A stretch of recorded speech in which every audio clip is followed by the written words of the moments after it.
this piece that I published is actually about, in part, an embrace of risk. And I had thought about putting an addendum to it and saying, this just happened, and I still stand by this. And so I think I haven't put an addendum out yet, but I'd like to read what I wrote before the accident that could easily have taken out our son that happened on Monday night, and then finish by maybe us talking a little bit about risk and why still we both feel that embracing risk and letting your children take risks is absolutely necessary to creating functional and productive adults. You wanted to say something before I get to it? Yeah, I just wanted to say that your failure to understand how serious it was, I think, is a byproduct of just the geometry of the situation. Toby was almost home on his bike. I had just prepared his dinner. Yeah. I had put a plate in the microwave with a sign on it that said Toby dinner. And we knew he was in motion. He was. We can see him. Yeah, he was 20 minutes away, and then I get a broken phone call. The first phone call didn't work quite right, and Toby's number called. I hear a woman I don't recognize. I hear the mention of a foot, and I thought, okay, Toby has fallen. I know where he has to be, so yeah, I'm gone. But you went, yeah, and arrived before the police, before ambulance. So the point is, there was no information here other than something has happened. So anyway, it was weird, and that it ended with a helicopter ride and all is none of this. The way the information accumulated was very strange. Yeah. I guess anyone who's been involved in traumatic situations will recall that there are pieces of it that seem utterly clear in retrospect, and were completely unclear at the time. And sometimes that's even the main thing, the through line, which, in this case, somehow a deer got bisected and a motorcycle got destroyed, and our son survived, and he's going to be fine. Yes, of the three, he definitely did best. 100%. Okay, so can you see my screen? Awesome. So one thing is working. In the whole universe? No, I hope that there's more than that. Okay, so this is what posted yesterday morning on Natural Selections, but which I finished writing and getting prepared to publish just before we heard about the motorcycle accident that Toby was in. I called it Scared Rabbits, Laura Ingalls Wilder and the Fearful Liberal Woman. And I was just going to read part of it, but I think I'm going to read the whole thing. It's not that long. In Little House on the Prairie, Laura Ingalls Wilder's father has built the family a house, but runs out of nails before he is able to build a door. After a pack of wolves surrounds the house one night, howling, he decides to hurry along the door project. I have no more nails, but I'll not keep on waiting till I can make a trip to Independence, he told Laura. A man doesn't need nails to build a house or make a door. I have been thinking recently about the value of making things and of play, of exploration and risk, of pain and beauty, and of moving between an analytical frame of mind and an intuitive one. This all in service of a book I am writing, in which those starting paragraphs about Pa Ingalls also show up. Pa Ingalls seems to me, in the example above, of using what he has to get a job done, as in so many other examples throughout the books, to exemplify many of these virtues. Little House on the Prairie is having a cultural moment. The books, written in the 1930s and 40s by Laura Ingalls Wilder about her childhood in the 1870s and 80s, have been a feature of many American childhoods ever since. The original television show, which premiered in 1974 and ran until the early 1980s, was also beloved by many, even as it departed somewhat from the books. Wilder has been taken to task for being of her time, including especially for having inappropriate views on Native Americans and African Americans. She's even had her name stripped from a long-standing children's literature prize. Now, Netflix has produced a new series based on the books, which takes further liberties with the books. The Netflix series, like the books and the television series that came before it, are all very much of their time. Here I must confess. I read all of the books when I was growing up, and I loved them. When my boys were growing up, I read the books aloud to them. As a child, I watched the original series and found it mesmerizing as well. I've even read Confessions of a Prairie Bitch by Alison Arngrim, who played the mean girl Nellie Olson in the original series. It's a fun book, too. She's a good person. I have not. Glad to hear that, actually. Yeah. I have not seen any of the new Netflix series. I have, however, read 2 reviews of it. This piece, the piece that you are currently reading, is a kind of review of those reviews, rather than a review of the show that they are reviewing. These reviews, like the books and both of the shows, are also very much of their time. The first was published in New York Magazine on July 10th, the day after the Netflix series first aired. The second was published in the New York Times about a week later. From the reviews, I have learned that the new Netflix series cannot abide politically incorrect views on race, and therefore elevates people of color to positions they did not have in the original books. Laura Ingalls Wilder has been accused more than once of putting a gloss on the treatment of Indians in particular, and she was writing many decades after she lived the experiences she was writing about. So there may well have been some sweeping of inconvenient or even awful activities and memories under the rug. Or perhaps the relationship of white settlers to the Native Americans whom they were patently replacing was fraught, and did move between vague unease and real hostility. Friendly encounters surely occurred, but they may well have been rare. Certainly Laura and her family did not have the relationship with Native Americans that modern white readers like to imagine that they would have had. The revisionist history apparently on display in the Netflix series helps nobody. Pretending that good people have always believed what the good people of today believe is arrogant, simplistic, and stupid. That is not what troubled me in these reviews, however. Imagining that racism can be solved by pretending that history was different is a common enough error these days, and while I wish we would grow up already, I have somewhat accepted that that isn't going to happen anytime soon. No, the thing that really got to me in these reviews were the attacks on the character of Pa Ingalls. Both reviews question Pa Ingalls' responsibility towards his family. Among other things, they wonder why he kept moving, why the family was always being taken to new places. Both reviews seem to have never considered what a man is, what a frontier is, and what the intersection of the two looks and acts like. In New York Magazine, the author of the review remembers fondly how disturbed her own mother was at Pa Ingalls' behavior when she was reading the books to her children. Quote, "Why on earth did they decide to homestead so far from everything else? What possessed Pa to keep moving them with all these little kids and no assurance he'd be able to feed them?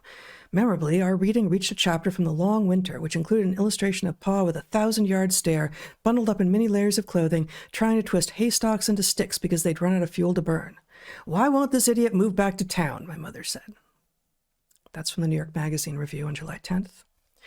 A week later in the New York Times, the different author of that review is similarly troubled by Pa Ingalls. Quote, "Reading the books again as an adult, however, can sometimes feel like reading a horror novel. The family frequently lived in destitution. Their dugout seemed magical to me as a child, but it hits differently when you think of Ma dealing with her period, for instance, under such primal conditions. There are other, more troubling questions that nag at the reader. Why is Charles Ingalls dragging his family from place to place exactly? Did they really want to go?" That's from the New York Times, July 18th. A horror novel? We have become such a pampered, timid people. Or no, that's not quite right. Our culture is being shaped by pampered, timid people. We have apparently forgotten that exploration, discovery, and a deep yearning for the unknown is how we have arrived nearly everywhere that we have gotten. Instead of celebrating courage and stamina and deeply hard work, our culture makers embrace small lives and small thoughts. It will surprise nobody to hear that the authors of both reviews are women. I don't like that this is true, but my feelings about it don't change reality. Women have historically been the ones to keep the home fires burning. As such, women tend to be less adventurous, less game to see what's over the next hill, and are more likely than men to be anxious and afraid. The trouble begins when the fearful ones begin setting rules for everyone. Their worries and safetyism, their narrow horizons, should never have been allowed to set expectations for the rest of us. The authors of these reviews, and the audiences to whom they speak, would seem to be scared little rabbits who are simultaneously empowered and so clueless that they can act of the instinct to explore why. Why would you do that? What losers we have become. What scared, narrow-minded, embrace the familiar, bubble-wrap your children losers we have become. Pa Ingalls knew a thing or two about dealing with the unexpected.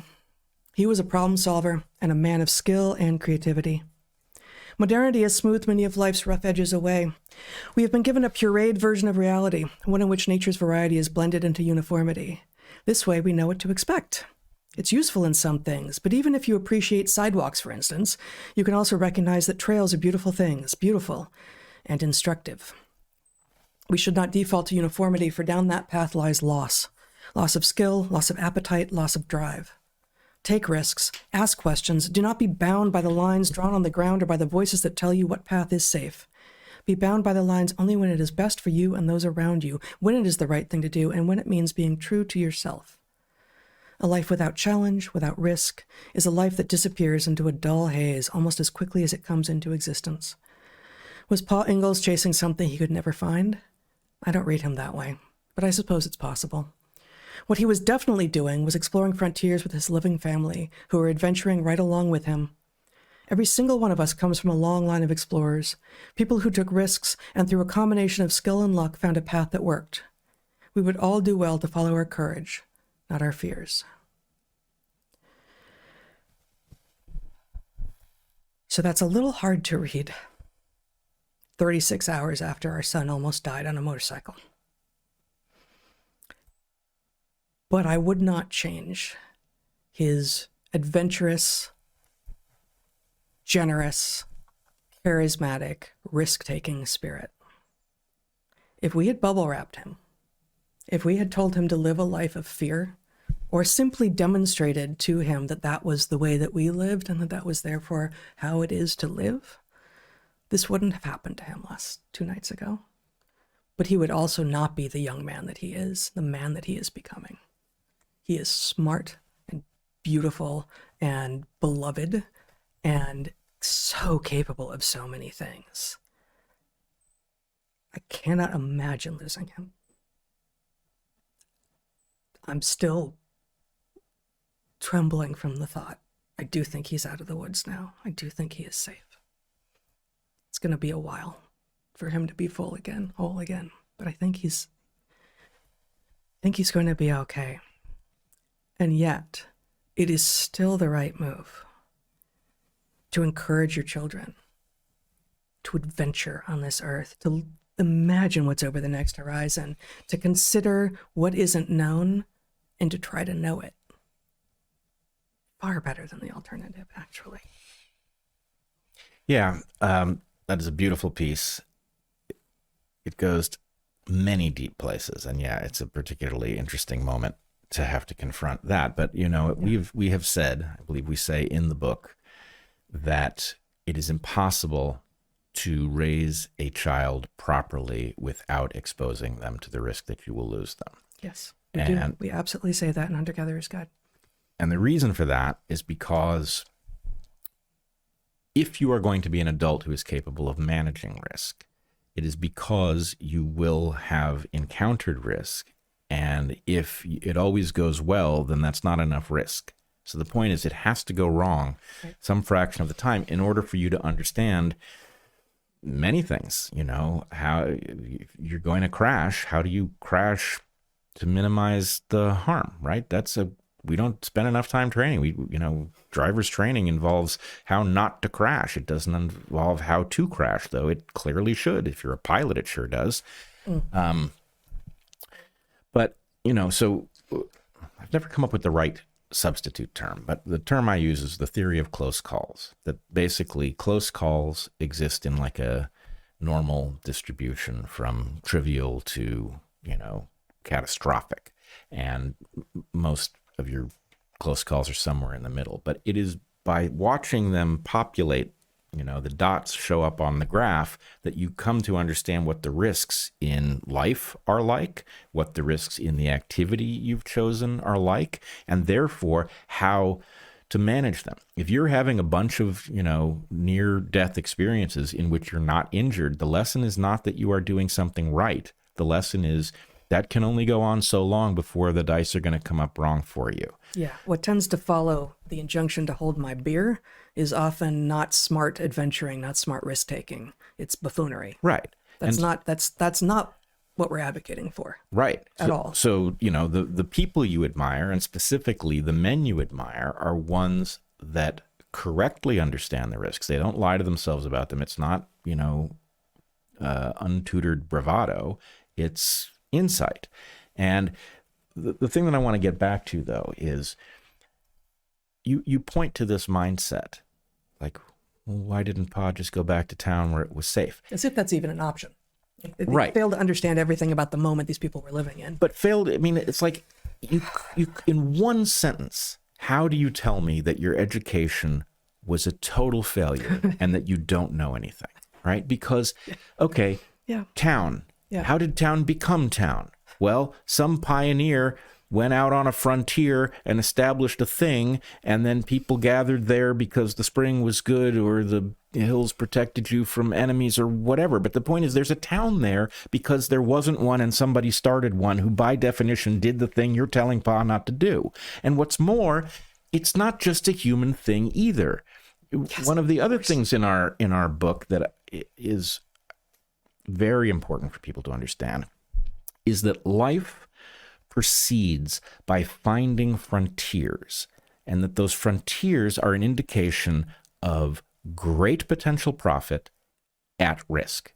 You can't separate those things. That's what the market is. Risk versus reward. If there isn't much risk, there won't be much reward. That's a part of the emergent feature of nature.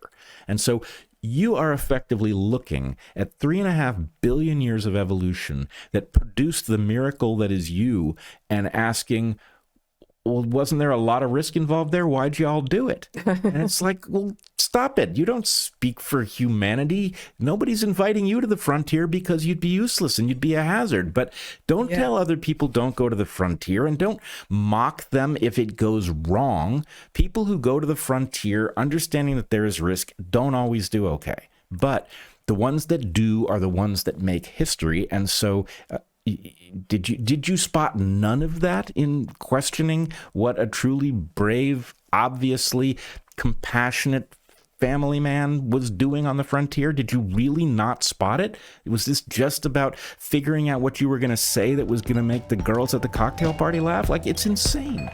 It's totally insane.